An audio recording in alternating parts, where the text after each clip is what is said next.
Now, other interesting culture news, going back to Liberty Safe, turns out they're liberally owned. And they donated to Democrats and they have an ESG policy, because of course. Which, of course, if the business blunder of the, well, I was going to say, the year goes to Bud Light, bar none. But this business blunder of giving the codes without even being compelled to by law to do so to government entities, if that wasn't bad enough, and building a backdoor for anyone to use, if that isn't bad enough, well, it turns out, yeah, they perhaps did that intentionally because they were not on your side all along. Now, it looks like they sold out, unfortunately, in 2021, as unfortunately companies do from time to time.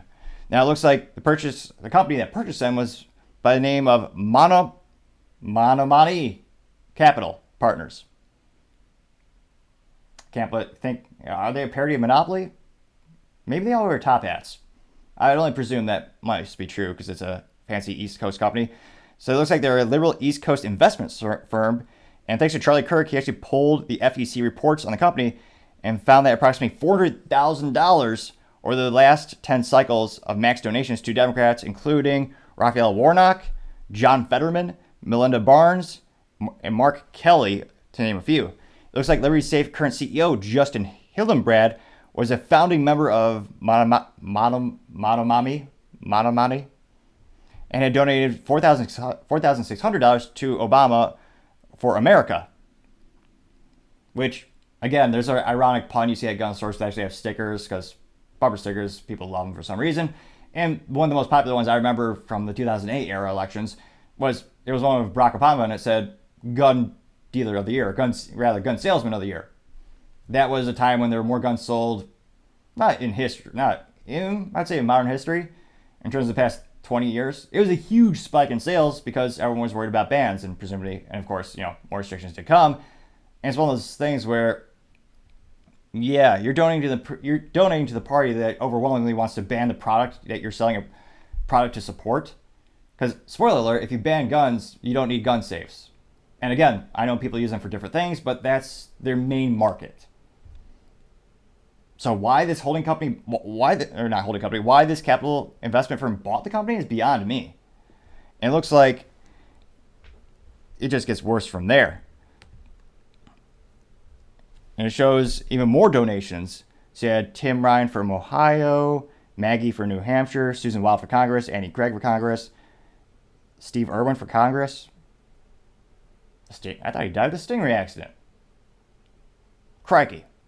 Joking, obviously. Well, these days not so obviously, perhaps. So they overwhelmingly sold out. And on Twitter, this was posted by a gentleman, and it got quite a lot of attention. It got 16,400 views, 790 likes in 13 hours, giving it a ratio of 4.32%. Top responses coming from Lori Marie, saying, quote, follow the money. She got 60 views and 4 likes, giving her an evil ratio of 6.66%. You also have a gentleman by the name of James Palmer saying, yup, 400,000 over the limit donations to Democrat gun grabbers, unquote. He got 107 likes 107 views and 6 likes, giving a ratio of 5.61%. You also have JCP on the Twitter who said, quote, thanks for the info. I'm sure most of us had no idea. I sure didn't. That quote got 145 views and 5 likes, giving a ratio of 3.44%, which, that's pretty darn good. And Charlie Kirk, with the original data he posted, in 2 days, that got 2.1 million views. Astronomical. And 33.3 thousand likes. That's astonishingly successful. And you also have the top responses to Charlie Kirk's post. You have Lashana Love, deplorable, Madagascan listless. Say that 12 times in a row. She says, quote, and this is how they're coming for your guns. Things have a funny way of working out, unquote. She got 15.4 thousand views and 522 likes. Pretty darn impressive.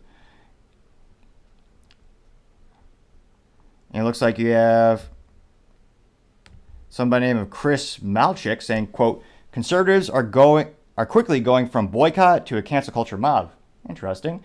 The company responded and is making changes that people are asking for. If you don't allow people to make a change after your mistake, you're stifling progress and support for conservative ideas. Supporting Dems is not a reason to boycott a company. Unconstitutional policies is, but give them an opportunity to make the appropriate changes first. Unquote. Interesting perspective. He did get 942 views with that response tweet, which, again, is more than I normally get. And I think people are less concerned about donating to Democrats. That is a component of this for sure. But I think the main issue is just the betrayal of trust, where not only were they giving these codes away just by a simple phone call from the government, but they built in a back door. You might as well not have a safe at that point. That's like selling a house and just you give the key to the house to the new owner and say, oh yeah, by the way, I've 100 more copies of the keys. I just kind of threw them all in the neighborhood. I hope that's okay. It's like, no, that would never be acceptable. It's basically a pseudo safe. It's a glorified fire retardant box. I wouldn't count on locking mechanism, to say the least. So that was one negative, or I should say one comment that I disagreed with Charlie Kirk.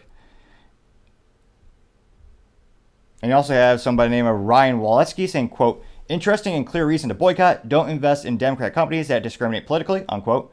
Got 18,200 views and 412 likes. So pretty good. You also have a reoccurring gentleman. You have LJGN saying, quote, great investigative work. You've shown that Liberty is another lip service company when it comes to the Second Amendment.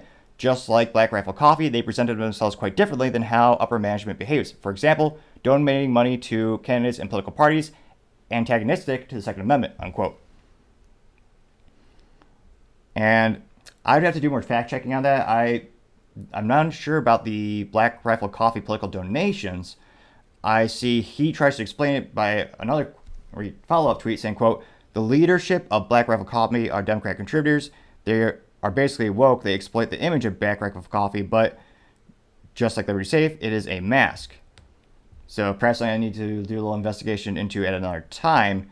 Most of the comments to that are pretty much kind of 50-50. Yeah, right. Don't believe it. You show the receipts. Someone saying, not surprised. So a little bit of mixed in that regard.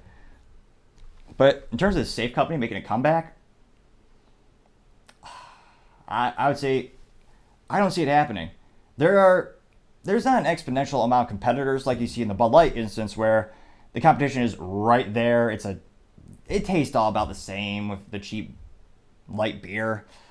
Granted, I'm no connoisseur. I prefer spirit when the occasion calls for it. But when it comes to the safes, it's a much more strategic sale. Most of them are, I would say many of the sales are done through dealerships who represent multiple brands.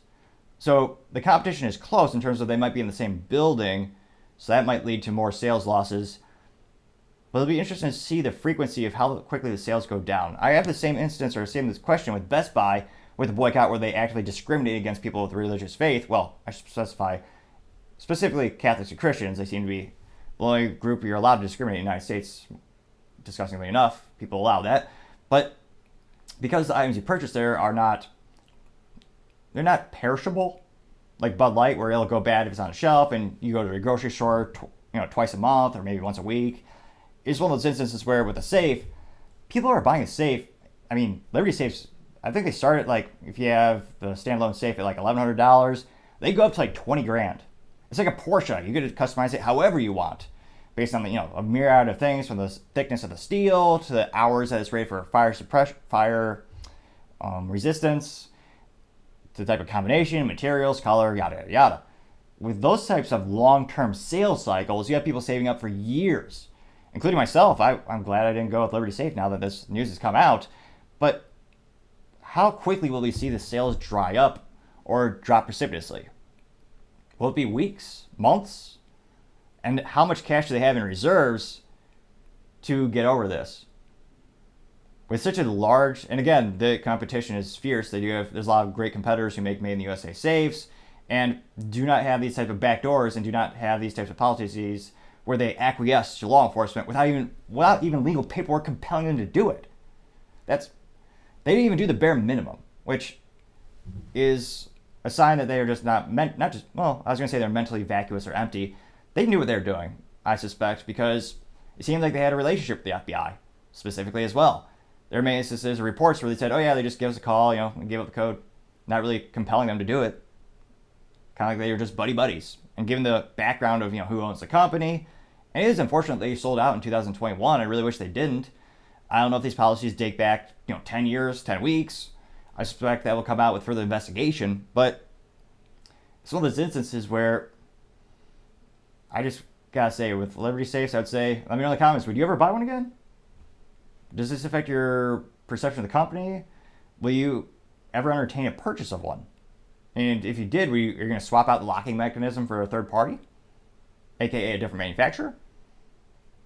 It'll be interesting to see. I'd love to hear what you have to say, though. Thank you, everyone, for taking the time to tune in. Again, I know it's ambitious, but we're trying to get to 4,000 subscribers by the end of September. So if you click that button, I would greatly appreciate it. Also, I really appreciate the feedback as we try to make the show better and better. Slowly but surely, perhaps, getting better at my enunciation and slowing down my speech patterns, as many of you in the comments noted that was something you did not appreciate and you wanted me to work on. So that's something where we're working together to make this show better and better. Also, don't forget to tell your family, tell your friends, tell your coworkers, heck, tell your enemies, tell anyone and everyone. Just stay safe, fight the good fight.